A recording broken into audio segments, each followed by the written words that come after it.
Assalamualaikum warahmatullahi wabarakatuh. Kembali lagi di channel Berita Mistis. Untuk kisah kali ini saya akan membawakan sebuah kisah tentang persaingan gelap toko sembako. Sebelum kita lanjut ke ceritanya, tekan dulu tombol like video ini dan jangan lupa tekan juga tombol subscribe channel ini. Nyalakan juga lonceng notifikasinya agar tidak ketinggalan cerita-cerita lainnya. Dan buat teman-teman yang pengen belanja-belanja, nanti silahkan saja klik etalase yang ada di pojok kiri bawah. Atau teman-teman bisa kunjungi link pembelian yang ada di kolom deskripsi. Dan seperti apa untuk kisah kali ini? Langsung saja kita masuk ke ceritanya.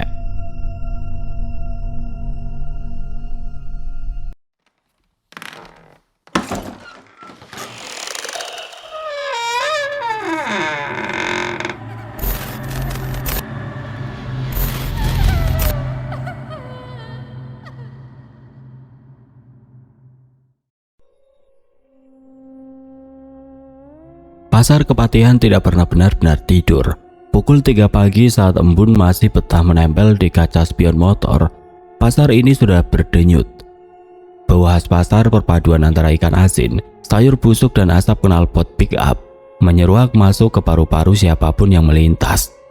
Di deretan los sembako, lampu neon di lapak Bu RTM berkedip-kedip manja. Kontras dengan lampu LED putih kebiruan yang menyilaukan dari kios besar milik Pak Gendut di sebelahnya. "Lur, telur sekilo, piro hari ini?" tanya Caman, seorang tukang ojek langganan sambil menyesap kopi hitam di depan lapak Bu RTM. Bu RTM yang rambutnya disanggul asal-asalan dengan tusuk konde kayu tersenyum tipis. Wajahnya lelah, tapi matanya tetap awas menghitung kembalian. "Buat sampean kasih 24 saja, Cak. Harga agen lagi naik, tapi ya sudahlah, yang penting dapur sampean ngebul." "Walah, Bu RTM ini memang malaikat tanpa sayap." Di sebelah, Caman melirik kios Pak Gendut dengan dagunya. "Harganya kayak mau naik haji tiap minggu, mahal bener." Bu RTM hanya terkekeh, meski hatinya menjelos. Dia tahu keuntungan dari telur itu tidak sampai 500 perak. Tapi di pasar ini murah adalah satu-satunya senjata bagi janda sepertinya untuk bertahan hidup. Sementara itu di kios sebelah, Pak Gendut yang perutnya nyaris menyentuh meja kasir sedang sibuk mengelap etalase kacanya yang kinclong. Dia mendengar percakapan itu, kupingnya panas. "Malaikat," katanya. "Alah, malaikat apa tukang sihir?" Gumam Pak Gendut ketus. Dia memandang tumpukan beras premiumnya yang masih utuh, sementara karung-karung di lapak Bu RTM sudah mulai menyusut isinya. "Shh, Pak, jangan keras-keras, nanti kedengeran orangnya," bisik salah satu pegawainya yang sedang menata botol sirup. Biarin dia dengar." Suara Pak Gendut meninggi, sengaja agar Bu RTM menoleh. "Dagang itu pakai logika, pakai modal besar, tempat bersih, bukan cuma main murah-murahan tapi tempatnya kayak kandang ayam. Hati-hati saja kalau beli murah, biasanya timbangannya dimainin atau barangnya barang rekondisi." Bu RTM berhenti menimbang gula. Dia menarik nafas panjang mencoba tidak terpancing, namun tangannya gemetar saat memegang plastik. Dia tahu Pak Gendut punya segalanya, modal, relasi distributor, dan tempat yang nyaman. Tapi Pak Gendut tidak punya satu hal, kesetiaan orang-orang kecil. "Pak Gendut, kalau mau jualan laris ya didoakan, bukan dijelek-jelekan," saut Bu RTM pelan namun tegas. "Doa? Kita lihat siapa yang lebih kuat doanya, Bu. Pasar ini sempit, gak cukup buat dua orang sukses sekaligus. Salah satu harus mengalah atau disingkirkan," balas Pak Gendut dengan senyum miring yang terlihat sangat dingin di bawah lampu LED-nya yang terang.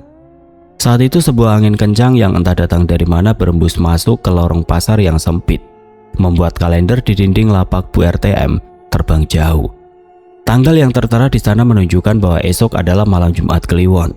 Suasana yang tadinya bising mendadak senyap sesaat, seolah-olah pasar itu sendiri sedang menahan nafas, menunggu sesuatu yang berdarah dimulai.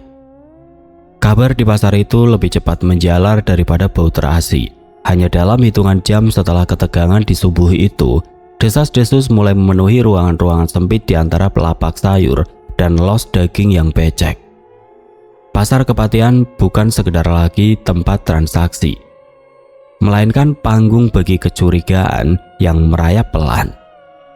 "Kamu perhatikan tidak tangan Bu RTM kalau lagi nimbang?" bisik Yuna. Penjual jamu gendong kepada seorang pelanggannya sambil menuangkan beras kencur. Jarinya itu loh, kayak ada yang nempel. Kemarin aku lihat dia ngelus-ngelus batu asahan di pojok lapak, terus komat kamit. Habis itu, rombongan kulit panggul langsung nyerbu lapaknya, kayak laron nyerbu lampu. Si pelanggan, seorang ibu rumah tangga yang sedang menenteng kresek sayur, mendekat. Masa sih yuk? Tapi memang murahnya keterlaluan. Beras Ramos di sana beda 2.000 sama toko lain. Padahal katanya harga gabah lagi naik. Jangan-jangan... jangan keras-keras. Yuna memotong cepat sambil matanya melirik ke arah lapak Bu RTM yang hanya berjarak beberapa meter. Orang bilang itu namanya penglaris. Katanya sih dia punya peliharaan yang suka jilat-jilatin barang dagangannya biar orang yang lewat jadi kepengen beli terus. Di sisi lain pasar, Pak Gendut tidak tinggal diam. Dia duduk di kursi manajernya yang empuk. Di bawah hembusan kipas angin plafon yang berputar malas. Di depannya ada Mang Udin, tukang parkir senior yang juga merangkap sebagai intel pasar. Jadi bener Din, dia sering pulang malam lewat jalur utara? Tanya Pak Gendut dengan nada rendah. Matanya menatap tajam ke arah botol sirup di etalasenya. Benar Pak, saya sendiri yang lihat pas lagi nunggu setoran parkir jam 11 malam. Bu RTM naik ojek motor butut, tapi anehnya dia minta turun di depan gapura makam tua dekat Kali Code. Itu kan daerah angker Pak, nggak ada rumah warga di sana. Jawab Mang Udin sambil menerima selembar uang 20 ribuan dari Pak Gendut. Pak Gendut mendengus. Pantes saja, mainnya kasar dia. Janda itu mau cari mati rupanya. Namun Pak Gendut sendiri punya rahasia yang tidak kalah kelam. Di bawah meja kasirnya yang berlapis kaca, ada sebuah bungkusan kain mori kecil yang diikat dengan benang merah. Kadang saat pasar mulai sepi di siang hari, Pak Gendut kedapatan menaburkan garam kasar yang dicampur dengan serbuk berwarna kemerahan di ambang pintu kiosnya. Loh, Pak Gendut, kok tabur-tabur garam buat usir kucing ya? Tanya seorang pegawai kantor yang mau beli minuman dingin mencoba melucu. Pak Gendut tersentak, wajahnya yang bulat mendadak merah padam. Iya, ini biar nggak licin, lantainya baru dipel. Pegawai itu tertawa kecil, tapi tawanya mendadak terhenti. Dia mencium aroma yang sangat aneh dari garam tersebut. Bukan bau laut, melainkan bau karat besi yang amis, mirip bau darah kering. Dia buru-buru membayar dan pergi tanpa menoleh lagi. Suasana semakin gerah saat awan mendung menggelayut di atas pasar. Persaingan harga yang tadinya hanya soal angka, kini mulai merambat ke arah yang tidak masuk akal. Pak Gendut tiba-tiba memasang papan pengumuman besar. Promo gila, beras 5 kilo 62.000. Orang-orang pasar terperangah. Itu harga di bawah modal distributor paling murah sekalipun. Bu RTM yang melihat papan itu dari kejauhan hanya terdiam. Wajahnya yang pucat tampak semakin layu di bawah cahaya lampu neonnya yang berkedip. Dia merogoh kantong daster batiknya, menggenggam sesuatu yang keras dan dingin. Sebuah jimat kecil pemberian mendiang suaminya yang konon didapat dari orang pintar di pinggiran kota. Sampean mau main kasar Pak Gendut, silakan. Gumam Bu RTM lirih. Suaranya tenggelam di tengah hiruk-pikuk pasar, namun matanya memancarkan tekad yang gelap. Malam itu saat pasar mulai sepi, seekor kucing hitam besar terlihat duduk di atas tumpukan karung beras Pak Gendut. Kucing itu tidak mengeong, hanya menatap tajam ke arah lapak Bu RTM yang sudah gelap. Matanya yang kuning seolah menyimpan api dendam yang siap membakar siapa saja. Malam itu Yogyakarta sedang tidak ramah. Hujan rintik-rintik sisa sore tadi menyisakan bau tanah yang lembab dan udara yang menusuk tulang. Pukul 11 malam, suasana di sekitar pasar Kepatihan sudah lengang, hanya menyisakan beberapa gelandangan yang meringkuk di bawah emperan toko. Bu RTM keluar dari pintu belakang pasar dengan terburu-buru. Dia mengenakan kerudung lusuh yang dililitkan ketat ke lehernya. Di tangannya dia menjinjing sebuah tas anyaman kecil yang isinya tampak berat. Ojek Bu? Tanya seorang pria parubaya yang mangkal di bawah lampu jalan yang remang-remang. Itu Kang Tejo, satu-satunya tukang ojek yang masih berani beroperasi selarut ini. Ke utara Kang, dekat jembatan Kali Code yang lama. Jawab Bu RTM pendek, suaranya serak, seolah ada pasir yang mengganjal di tenggorokannya. Kang Tejo agak ragu. Walah Bu, ke makam itu, jam segini, apa nggak besok pagi saja? Di sana itu katanya penghuninya lagi galak. Bu RTM tidak menjawab. Dia hanya menyerahkan selembar uang Rp50.000. Kang Tejo menelan ludah. Itu ongkos 3 kali lipat dari harga biasa. Tanpa banyak tanya lagi, dia menyalakan motor bebeknya yang berasap tipis. Sepanjang perjalanan tidak ada percakapan, hanya deru mesin motor yang memecah kesunyian malam. Semakin ke utara, pemandangan berubah menjadi deretan pohon bambu yang menjuntai ke jalan, seolah-olah tangan-tangan raksasa yang siap mencengkram. "Turun di sini saja, Kang," ucap Bu RTM saat mereka sampai di sebuah gapura kuno yang sudah berlumut. Di belakangnya pepohonan beringin besar menaungi ratusan nisan yang tertata tidak beraturan di tebing Kali Code. "Saya tunggu ya, Bu. Ngeri saya kalau ditinggal sendirian di sini," tawar Kang Tejo dengan nada gemetar.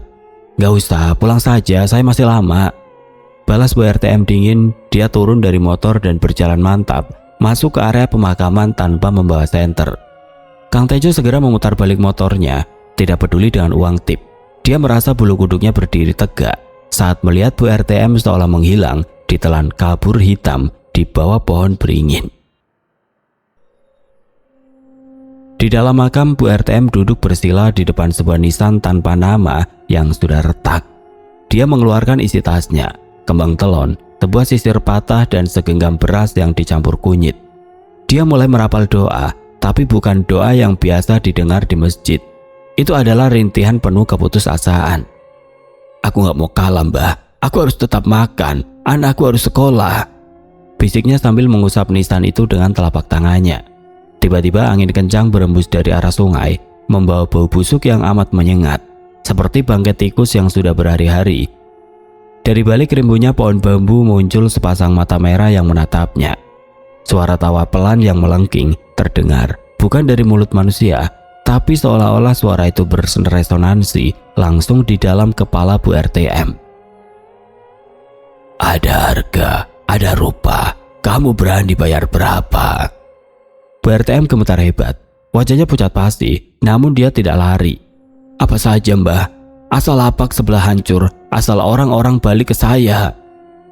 Dia kemudian menggigit jarinya sendiri sampai berdarah, lalu meneteskan darah itu ke atas beras kuning yang dibawanya.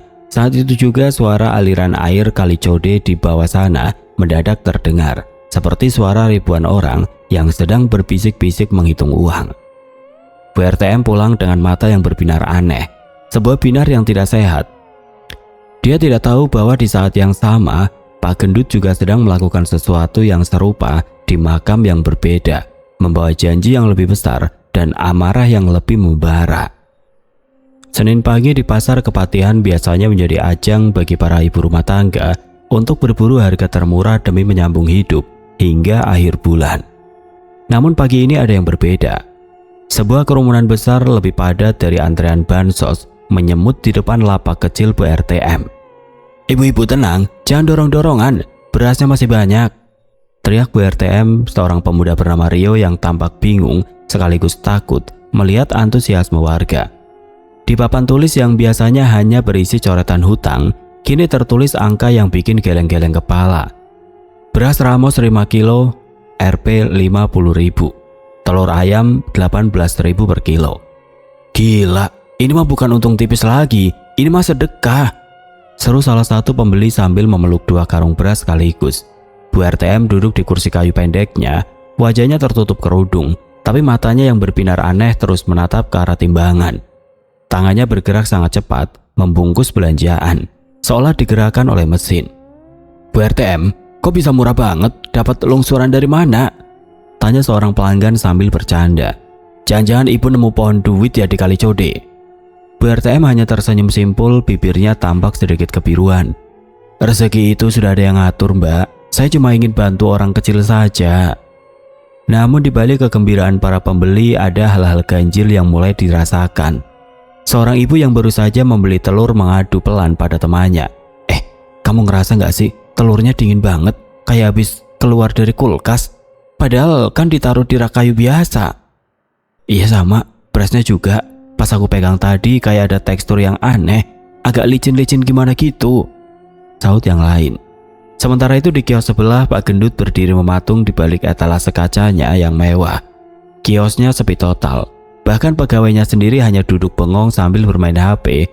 Pak Gendut merasa dadanya seperti diremas-remas. Harga yang dipasang Bu RTM benar-benar menghancurkan nalar bisnisnya. Dia nggak mungkin jualan segitu kalau nggak mau bangkrut dalam sehari. Geram Pak Gendut, dia mengambil kalkulator. menekan tombol-tombolnya dengan kasar sampai bunyi klik-klik itu terdengar seperti gigi yang beradu. Modalnya saja sudah di atas itu, dia pakai cara apa? Amarah Pak Gendut memuncak saat melihat seorang pelanggan tetapnya, seorang pemilik warung makan besar, justru memarkir motornya di depan lapak Bu RTM. Loh, Pak Haji, biasanya kan ambil di saya, teriak Pak Gendut dari balik kiosnya. Pak Haji itu menoleh dengan wajah tidak enak hati. Duh, maaf Pak Gendut, di sana harganya nggak masuk akal, selisihnya jauh banget. Bisa buat nambah lauk di warung, maaf ya. Pak Gendut tidak membalas. Dia masuk ke dalam kiosnya yang ber-AC, tapi keringat dingin justru mengucur deras di dahinya. Dia merasa ada yang tidak beres dengan penglihatannya saat dia menatap ke arah timbangan Bu RT dari jauh. Dia seolah melihat ada gumpalan bayangan hitam pekat yang duduk di atas timbangan itu, ikut menekan piring besi setiap kali Bu RTM menaruh barang. Bayangan itu berbentuk seperti seorang wanita tua yang sangat bungkuk dengan rambut putih yang panjang, menjuntai sampai ke lantai, ikut mengelus-ngelus setiap plastik gula dan beras yang diserahkan ke pelanggannya. Astagfirullah. Pak Gendut mengucek matanya. Bayangan itu hilang. Dia kemudian teringat bungkusan kain mori di bawah meja kasirnya. Kalau kamu mau main cara ini, Bu RTM, saya juga bisa. Kita lihat siapa yang akan bertahan saat penagihnya datang nanti. Pak Gendut meraih ponselnya mencari nomor seseorang yang dinamai Mbak Jenggot. Dia tahu perang ini sudah bukan lagi soal siapa yang paling murah, tapi soal siapa yang nyawanya paling kuat untuk bertahan. Hawa di pasar Kepatihan semakin hari semakin tidak enak, bukan hanya karena persaingan harga yang kian gila, tapi ada aroma anyir yang samar-samar tercium setiap kali angin berembus dari arah kios Pak Gendut. Pak Gendut sendiri sudah tidak lagi peduli pada pelayanan. Wajahnya yang dulu ceria dan penuh tawa khas pedagang sukses kini berubah menjadi kusam dengan kantung mata hitam yang menggantung dalam. Pak, ini stok minuman dingin sudah habis, apa mau order lagi ke distributor? Tanya pegawainya dengan ragu. Nggak usah, biar saja. Siapa juga yang mau beli kalau orang-orang lebih milih belanja di tempat kumuh itu? Bentak Pak Gendut sambil membanting buku catatannya. Malam itu setelah pasar benar-benar sepi dan hanya menyisakan suara jangkrik di balik tembok kusam, Pak Gendut tidak langsung pulang ke rumahnya yang megah. Dia mengemudikan mobil Avanza hitamnya menuju sebuah gang sempit di belakang makam Ki Ageng Selo. Di bagasi mobil sebuah kardus kresek hitam bergerak-gerak liar. Suara keok pendek dan parau terdengar dari dalamnya. Di dalam kardus itu ada seekor ayam cemani jantan dewasa, hitam legam dari paru, mata, hingga ke tulang-tulangnya. Pak Gendut membelinya dengan harga jutaan rupiah dari seorang peternak di kaki Gunung Merapi, khusus untuk malam ini. Mana Mbak Jenggot? Tanya Pak Gendut pada seorang pria kurus yang menunggunya di bawah pohon Kamboja. Sudah di dalam Pak. Langsung saja, jangan lupa bawa sesajennya. Bisik pria itu tanpa berani menatap mata Pak Gendut yang tampak merah dan liar.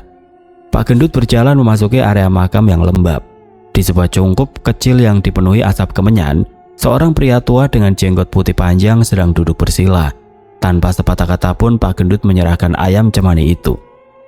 Kamu yakin Gendut? Sekali darah ini tumpah, tidak ada jalan kembali. Dia yang kamu minta bantuannya tidak suka kalau dagangannya ditawar.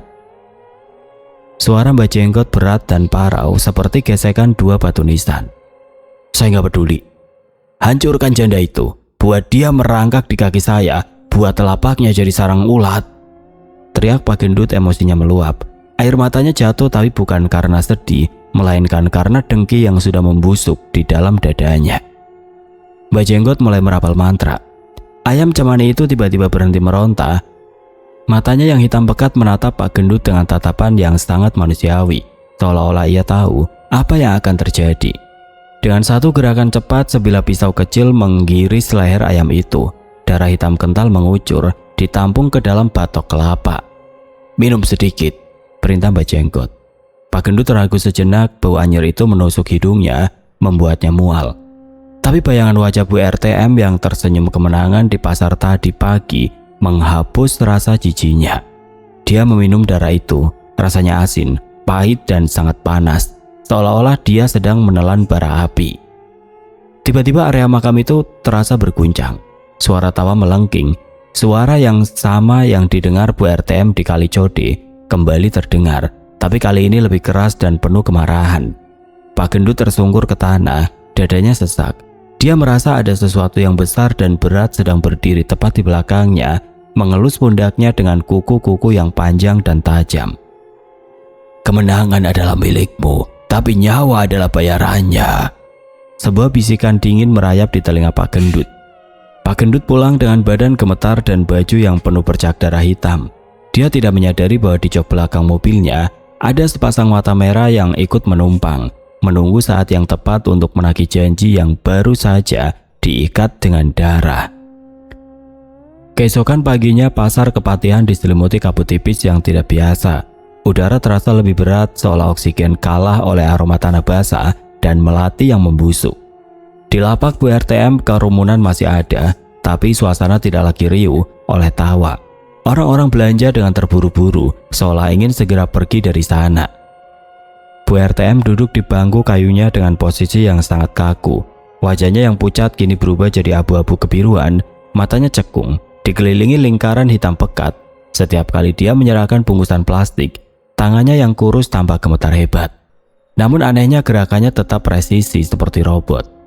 "Bu RTM, kau pucat banget. Lagi sakit ya, Bu?" tanya Bu RT yang sedang membeli bumbu dapur.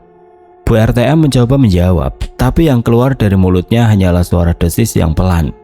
"Hanya kurang tidur, Bu. Banyak pesanan." Tiba-tiba dari arah kios Pak Gendut yang masih sepi terdengar suara tawa yang keras dan dipaksakan. Pak Gendut berdiri di depan kiosnya, mengenakan kemeja batik merah menyala.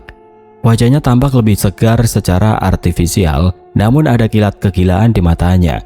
Dia menatap Bu RTM dengan tatapan penuh kemenangan yang mengerikan. Siang itu petaka dimulai.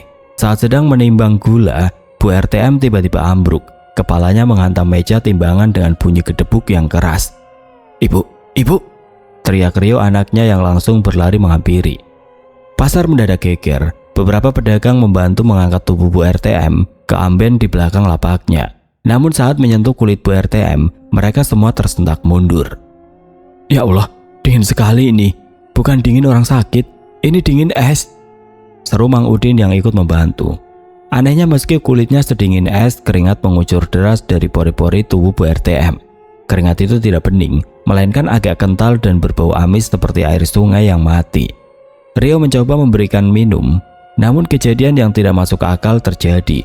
Begitu gelas mendekat ke bibir ibunya, tangan Bu RTM seolah ditangkis oleh kekuatan tidak kasat mata. Air itu tumpah berantakan ke lantai sebelum setetes pun menyentuh lidahnya. "Minum, Bu, ayo minum," isak Rio. Bu RTM membuka matanya sedikit.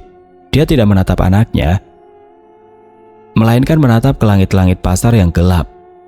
Lidahnya menjulur keluar dan semua orang di sana bergidik ngeri. Lidah itu berwarna biru legam, seperti orang yang habis meminum tinta atau terkena racun yang sangat jahat. Masih kurang," gumam Bu RTM dengan suara yang bukan suaranya. Suara itu berat, serak dan terdengar seperti suara dua orang yang bicara bersamaan. Di tengah kepanikan itu, Pak Gendut hanya berdiri di kejauhan, menyilangkan tangan di dada sambil tersenyum miring. Dia mengambil sebotol arak tanpa merek dari bawah mejanya, lalu menuangkannya sedikit ke lantai kiosnya sendiri. Sebuah persembahan bagi tamu yang sedang bekerja di sebelah. "Katanya malaikat tanpa sayap. Kok sekarang kayak iblis tanpa nyawa?" bisik Pak Gendut pelan. Tawanya pecah menjadi tawa tertahan yang terdengar sangat jahat di telinga siapapun yang mendengarnya. Malam itu Bu RTM dibawa pulang dalam keadaan koma. Namun orang-orang pasar tahu yang dibawa pulang itu hanyalah raga yang kosong. Sesuatu yang lain telah mengambil alih, dan penagih dari utara dan selatan kini sedang bertarung memperebutkan nyawa yang tersisa di tengah kegelapan rumah Bu RT. Malam itu kampung di sekitar rumah Bu RTM mendadak sunyi senyap. Bahkan suara jangkrik yang biasanya ramai di pematang sawah belakang rumah seolah-olah lenyap di telan bumi. Udara terasa statis, tidak bergerak, dan dipenuhi aroma bunga kantil yang menyengat. Bau yang di Indonesia selalu menjadi pertanda bahwa ada tamu yang tidak diundang datang berkunjung. Di dalam rumah, Rio duduk bersimpuh di samping ranjang ibunya. Ruangan itu hanya diterangi satu bohlam kuning yang redup. Wajah Bu RTM sudah tidak menyerupai manusia lagi. Kulitnya tertarik kencang hingga menonjolkan bentuk tulang. Setiap kali Rio mencoba membacakan doa, suaranya tercekat di tenggorokan, seolah-olah ada tangan kecil yang dingin yang mencekik lehernya dari belakang. "Ibu, istighfar Bu," bisik Rio dengan air mata yang terus mengalir. Tiba-tiba terdengar suara gedubrak keras dari atas atap. Genteng rumah tua itu berderak, seolah-olah ada beban seberat manusia yang melompat turun ke atasnya. Suara langkah kaki yang berat namun lincah terdengar mondar-mandir di atas plafon. Rio memberanikan diri keluar ke halaman rumah untuk melihat. Di bawah cahaya bulan yang tertutup awan, dia mendongak. Di sana tepat di puncak genteng duduk seekor kucing hitam yang ukurannya tidak wajar, hampir sebesar anjing dewasa.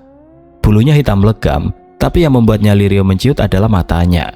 Matanya itu tidak memantulkan cahaya kuning seperti kucing biasa, melainkan menyala merah bara, menatap tajam ke arah dalam kamar di mana Bu RTM terbaring. "Woi, pergi!" teriak Rio sambil melempar batu. Batu itu mengenai tubuh si kucing, tapi kucing itu tidak bergerak sedikit pun. Ia bahkan tidak berkedip. Sebaliknya, kucing itu membuka mulutnya lebar-lebar dan alih-alih mengeong, suara yang keluar adalah tawa melengking seorang wanita tua. Suara yang sangat mirip dengan suara Bu RTM saat sedang menghitung untung di pasar, namun dalam nada yang sangat jahat. "Hutang nyawa, bayar nyawa." Di dalam kamar tiba-tiba terdengar suara rintihan terakhir. Rio berlari masuk, dia menemukan ibunya dalam posisi terduduk kaku di ranjang. Matanya melotot putih sempurna tanpa pupil, dan tangan kanannya menuju ke arah pintu. Detik itu juga suhu ruangan turun drastis, hingga nafas Rio mengeluarkan uap. Dek, jantung Bu RTM berhenti berdetik itu juga. Tubuhnya jatuh kembali ke bantal dengan suara yang berat. Tidak ada luka, tidak ada bekas serangan jantung yang wajar, hanya ada bau busuk yang mendadak meledak di dalam ruangan itu, bercampur dengan aroma kemenyan yang tajam. Keesokan paginya saat jenazah Bu RTM hendak dimandikan, para ibu-ibu pemandi jenazah terperangah. Di punggung Bu RTM terdapat bekas cakaran besar yang melintang dari bahu hingga ke pinggang. Seolah-olah ada kuku raksasa yang mencoba mencabut sesuatu dari dalam tubuhnya. "Ini bukan kematian biasa," bisik salah satu warga. "Dia sudah diambil sebelum mati." Sementara itu di pasar, kucing hitam itu terlihat berjalan dengan tenang melintasi lorong-lorong gelap. Ia tidak pergi ke kuburan, melainkan berjalan menuju lapak megah Pak Gendut. Kucing itu melompat ke atas meja timbangan beras yang dulu selalu ingin disingkirkan Pak Gendut, lalu perlahan-lahan menghilang, seolah-olah terserap ke dalam kayu meja itu sendiri. Pak Gendut yang baru saja sampai di pasar dengan wajah sumringah karena mendengar berita kematian saingannya, mendadak membeku. Dia melihat jejak kaki kucing berlumpur di atas meja timbangannya. Jejak itu tidak mengarah keluar, tapi berhenti tepat di tengah-tengah. "Sudah selesai satu," bisik Pak Gendut pada dirinya sendiri sambil gemetar. Tapi di hatinya yang paling dalam dia mulai menyadari sesuatu. Jika kucing itu sudah selesai di sana, maka sekarang kucing itu sudah pindah rumah ke tempatnya dan ia butuh makan. Pak Gendut berdiri di depan kiosnya dengan dada membusung. Kemenangan sudah di tangan. Hari ini lapaknya kembali menjadi penguasa tunggal deretan sembako. Orang-orang yang dulu setia mengantri di lapak Bu RTM kini berbondong-bondong pindah ke kiosnya. Bukan karena rindu pada pelayanannya, tapi karena lapak Bu RTM kini tutup rapat dengan garis polisi dan bau bunga Kamboja yang tertinggal. "Nah, begini kan enak. Pasar jadi bersih. Gak ada lagi harga-harga gak masuk akal yang rusak pasar," seru Pak Gendut pada Mang Udin. Mang Udin hanya mengangguk kaku, matanya melirik ke arah meja timbangan Pak Gendut. "Pak, itu timbangannya kok agak miring ya, padahal belum ada barangnya." Pak Gendut menoleh, benar saja jarum timbangan besi itu tidak menunjukkan ke angka 0, melainkan tertekan ke angka 2 kg. Padahal piringan besinya kosong melompong. Pak Gendut tertawa hambar, mencoba menutupi kegugupannya. "Ah, ini paling bautnya longgar, maklum, barang laku ya begini." Pak Gendut memukul meja timbangan itu dengan maksud membenarkan. Krak! Suara kayu meja yang berderit itu terdengar seperti tulang yang patah. Pak Gendut tersentak. Tangannya yang menyentuh meja mendadak mati rasa. Rasa dingin yang sama dengan yang diceritakan orang-orang saat memegang tubuh Bu RTM kini merambat dari telapak tangannya menuju siku. "Pak Gendut, sampean gak apa-apa? kok mukanya biru?" tanya seorang ibu pembeli yang sedang menunggu gula pasirnya dibungkus. Enggak apa-apa Bu, ini AC-nya kerendahan mungkin," jawab Pak Gendut sambil mengusap tangannya yang gemetar ke celananya. Sepanjang hari itu Pak Gendut merasa ada yang aneh. Setiap kali dia menimbang beras, ia merasa beban di timbangan itu selalu berubah-ubah. Saat dia menaruh 1 kilogram, jarumnya melonjak ke 3 kilogram. Saat dia mengurangi isinya, jarumnya tetap tidak mau turun. Dan yang paling mengerikan, setiap kali dia menunduk untuk mengambil plastik di bawah meja, dia mencium bau amis yang sangat menyengat, persis bau keringat Bu RTM saat sekarat. Masih kurang. Pak Gendut mematung suara itu halus, hampir seperti bisikan angin. Tapi sangat jelas di telinganya, suara itu berasal dari kolong mejanya. Din, kamu dengar nggak tadi?" teriak Pak Gendut panik. "Dengar apa Pak? Nggak ada suara apa-apa, cuma suara radio di kejauhan," jawab Udin yang sedang sibuk memindahkan karung.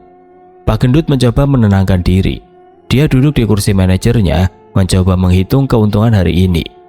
Namun saat dia membuka laci uangnya, dia berteriak histeris. Uang-uang kertas yang tadi dia terima dari pembeli berubah menjadi daun-daun kamboja kering yang berbau sangat busuk. Di sela-sela daun itu ada beberapa helai rambut panjang putih, persis rambut yang sering disanggul Bu RTM. "Kurang ajar, siapa yang main-main?" teriaknya sambil membanting laci itu. Namun saat laci itu tertutup, dia melihat bayangan di etalase kaca yang bening. Di pantulan kaca itu dia tidak berdiri sendirian. Di belakang pundaknya yang lebar tampak sesosok wanita bungkuk dengan daster batik lusuh yang basah kuyup. Tangan wanita itu yang kurus dan pucat sedang bertumpu di pundak Pak Gendut. Kukunya yang panjang mulai menembus kain kemeja batiknya. Pak Gendut menoleh cepat, tapi tidak ada siapa-siapa. Hanya ada kucing hitam besar yang tadi pagi dia lihat. Kini duduk manis di atas karung berasnya, menjilati cakarnya yang masih merah karena bercak darah segar. Kemenangan yang dia mimpikan ternyata hanyalah sebuah warisan kegelapan.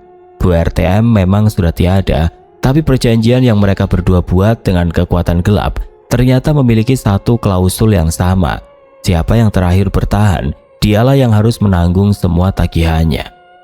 Seminggu setelah pemakaman Bu RTM, kios Pak Gendut secara fisik terlihat paling makmur. Stok barang melimpah, lampu LED-nya paling terang, dan antrean pembeli mengular hingga ke lorong los sayur. Namun ada aura yang salah di sana. Orang-orang belanja dengan wajah tegang, seolah mereka sedang mengantri di depan meja eksekusi. "Pak Gendut, beras Ramos 5 kilo 1, gula pasir 2 kilo, ucap seorang ibu dengan suara agak bergetar. Dia tidak berani menatap mata Pak Gendut yang kini terlihat kuning keruh dengan urat-urat merah yang pecah. Pak Gendut tidak menjawab. Gerakannya kaku. Dia mengambil sekop beras, tapi tangannya gemetar hebat. Suara gesekan sekop dengan karung beras itu terdengar seperti suara kuku yang menggaruk papan kayu. "Masih kurang, tambah lagi." Suara itu muncul lagi, kali ini bukan hanya di telinga Pak Gendut, tapi seolah bergema dari dalam karung beras itu sendiri. Pak Gendut terdiam, sekopnya menggantung di udara. "Pak, kok berhenti? Kok timbangannya baru 3 kilo?" tegur si pembeli. Pak Gendut menunduk, melihat timbangan. Di sana di atas piringan besi yang dingin, dia tidak hanya melihat tumpukan beras. Dia melihat sebuah tangan pucat, keriput, dengan ujung kuku yang menghitam, ikut menekan timbangan itu dengan kuat. Tangan itu muncul dari balik tumpukan karung, seolah-olah ada tubuh yang tertimbun di bawah beras-beras miliknya. Iya maaf." Pak Gendut menambah berasnya, tapi semakin dia menambah, jarum timbangan itu justru bergerak mundur. "Loh Pak, kok jarumnya malah ke angka 0? Itu berasnya sudah penuh loh." Terus si ibu mulai panik. Pak Gendut mulai kehilangan kendali. Dia mengambil beras dengan kedua tangannya, memasukkannya secara membabi buta ke dalam plastik. Tapi beras itu terasa aneh. Di sela-sela butiran putih itu ada ulat-ulat kecil berwarna hitam yang menggeliat lincah. Ini apa ini?" Si ibu berteriak histeris sambil menunjuk ke dalam plastik. Para pembeli lain mendekat. Mereka semua terpekik. Beras yang tadinya putih bersih kini tampak dipenuhi kutu dan ulat yang mengeluarkan bau busuk seperti bangkai yang sudah seminggu. "Pak Gendut, kamu jualan barang busuk ya?" teriak seorang bapak-bapak sambil membanting belanjaannya. "Enggak, ini tadi bersih. Kalian semua lihat kan?" raung Pak Gendut. Dia mencoba membersihkan beras itu dengan tangannya, tapi ulat-ulat itu malah merayap naik ke lengannya, masuk ke bawah lengan kemeja batiknya yang mahal. Di tengah kegaduhan itu, lampu LED yang terang benderang tiba-tiba berkedip-kedip hebat. Satu persatu lampu itu pecah, menyisakan kios dalam keremangan yang mencekam. Di pojok kios di bawah meja timbangan yang kini mengeluarkan cairan hitam kental, duduklah sosok wanita itu. Wajahnya adalah wajah Bu RTM, tapi dengan rahang yang melorot jatuh dan mata yang melotot keluar. Dia memegang buku catatan lusuh yang dulu selalu dipakainya untuk menghitung utang piutang. "Utangmu belum lunas, gendut." Wanita itu merangkak keluar dari bawah meja. Gerakannya patah-patah seperti serangga. Pak Gendut mundur hingga menabrak etalase kacanya yang mahal. Kaca itu pecah berkeping-keping, mengiris punggungnya, tapi dia tidak merasakan sakit. Rasa takutnya sudah mematikan sarafnya. Pergi kamu!" teriak Pak Gendut sambil melempar botol sirup ke arah bayangan itu. Tapi bayangan itu justru membelah diri. Kucing hitam besar itu melompat ke pundaknya, cakarnya yang tajam merobek kulit leher Pak Gendut. Pelanggan yang melihat kejadian itu berhamburan lari tunggang langgang, meninggalkan Pak Gendut yang berteriak-teriak sendiri di tengah kiosnya yang gelap. Bagi orang luar, Pak Gendut terlihat seperti orang gila yang mengamuk, menyerang udara kosong. Tapi bagi Pak Gendut, dia sedang dikepung oleh ribuan penagih yang meminta bagian dari setiap rupiah yang dia dapatkan dari ritual ayam cemani malam itu. Malam itu pasar ditutup lebih awal, tapi dari dalam kios Pak Gendut yang terkunci rapat, orang-orang masih mendengar suara timbangan yang naik turun. Diiringi suara tangisan pria yang memohon ampun di sela-sela tawa dingin seorang wanita. Kios Pak Gendut tertutup rapat dari luar, pintu harmonika besinya terkunci gembok berlapis, namun dari celah bawah pintu mengalir cairan merah kehitaman yang mengeluarkan aroma amis menyengat. Di dalam kios yang gelap gulita, Pak Gendut sudah tidak lagi menyerupai manusia sukses yang dulu dipuja-puja. Dia meringkuk di pojok ruangan, di samping berangkas uangnya yang kini terbuka lebar. Namun alih-alih berisi tumpukan uang merah 100 ribuan, berangkas itu penuh dengan potongan-potongan kain kafan kotor dan tanah kuburan yang masih basah. Ampun Bu RTM, saya salah," rata Pak Gendut dengan suara yang nyaris hilang. Tiba-tiba suara timbangan besi di tengah ruangan berderit keras. Jarumnya berputar liar melampaui batas maksimal, lalu berhenti tepat di depan wajah Pak Gendut. Sosok wanita bungkuk itu kini berdiri tepat di hadapannya. Wajahnya yang hancur hanya berjarak beberapa senti dari hidungnya. "Timbangan ini tidak pernah bohong, Gendut," bisik suara itu sangat dingin hingga membuat air ludah di mulut Pak Gendut membeku. "Dulu aku bayar dengan nyawaku. Sekarang giliranmu membayar bunga hutangmu." Tangan pucat wanita itu merogoh dada Pak Gendut, bukan menembus kulit secara fisik, tapi seolah menarik sesuatu dari dalam jiwanya. Pak Gendut merasakan jantungnya diremas dengan es yang sangat tajam. Dia ingin berteriak, tapi mulutnya terkunci rapat. Matanya membelalak melihat kucing hitam besar itu kini duduk di atas perutnya, menatapnya dengan mata merah yang seolah menertawakan ketololannya. Keesokan harinya pasar gempar. Pak Gendut ditemukan tewas di dalam kiosnya yang terkunci rapat dari dalam. Posisi mayatnya sangat aneh. Dia bersujud di depan meja timbangannya sendiri dengan tangan yang mencengkeram tumpukan beras yang kini telah berubah menjadi ulat dan belatung. Dokter puskesmas yang datang hanya menggelengkan kepala. Tidak ada tanda-tanda kekerasan. Sepertinya serangan jantung hebat karena ketakutan yang luar biasa. Namun para pedagang pasar tahu kebenaran yang lebih dalam. Saat mayat Pak Gendut diangkat, mereka menemukan buku catatan milik Bu RTM yang sudah lusuh berada di bawah tubuh Pak Gendut.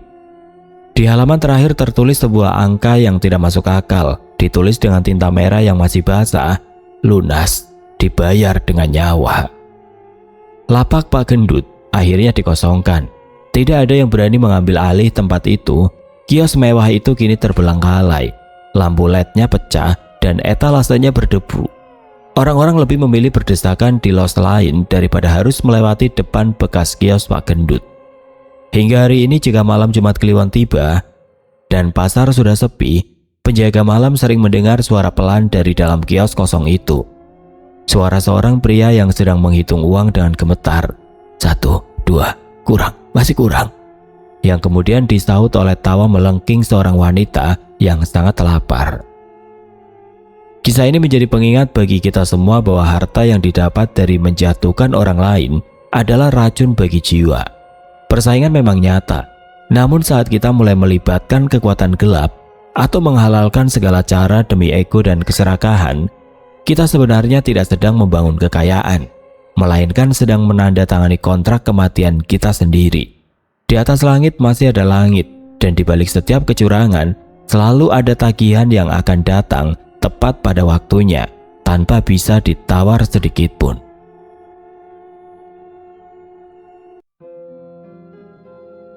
Oke teman-teman, sekian untuk kisah kali ini. Bagaimana menurut kalian tentang kisah ini? Tulis komentar kalian di kolom komentar. Dan buat teman-teman yang baru bergabung, jangan lupa untuk like, komen, share, serta subscribe channel ini. Dan nantikan kisah-kisah horor berikutnya tetap di channel Berita Mistis. Wassalamualaikum warahmatullahi wabarakatuh.